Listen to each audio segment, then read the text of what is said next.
Bingwa wa zamani katika mbio za nyika za bara Afrika Caroline Chepkoech aliwapiku wanariadha wengi wenye uzoefu na kutoa ushindi wa mashindano ya nyika ya Ndalasga. Katika mbio za kilomita 10 upande wa wanaume, Nicodemus Kirui aliibuka mshindi, huku makala ya 7 ya mashindano ya Ndalasga yakikamilika katika kaunti ya Nandi.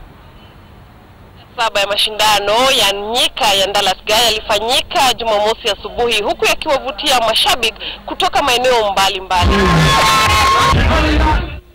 Baada ya mbio za wanariadha chipukizi kukamilika, wanariadha wa mbio za kilomita 8 upande wa wanawake walijiboga uwanjani, huku zikivutia wanariadha walio na uzoefu. Bingwa zamani wa Afrika katika mbio za nyika Caroline Chepkoech aliwapiku wanariadha wengi na kutoa ushindi, huku akirejea kutoka jeraha. Pia leo kwamba ingawa jua ilikuwa juu sana, mbio ilikuwa juu, lakini Mungu alinisaidia.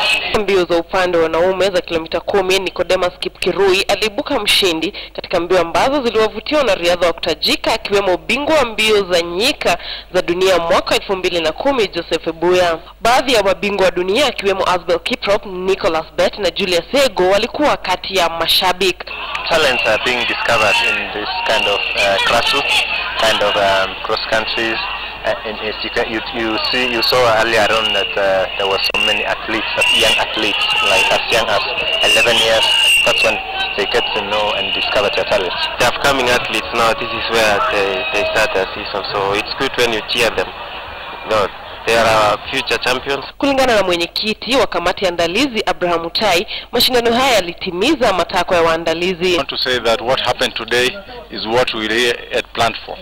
And we are happy as the organizers of the race that we managed to get what we wanted in terms of participation, spectator attendance and positioning of the spectators. Kukamilika kwa makala ya 7 ya mashindano ya nyika ya Ndalasga katika kaunti ya Nandi kunaashiria mwanzo wa msimu wa mbio za nyika wa mwaka 2015 na mwaka 2016. Lynn Washira, KTN Michezo.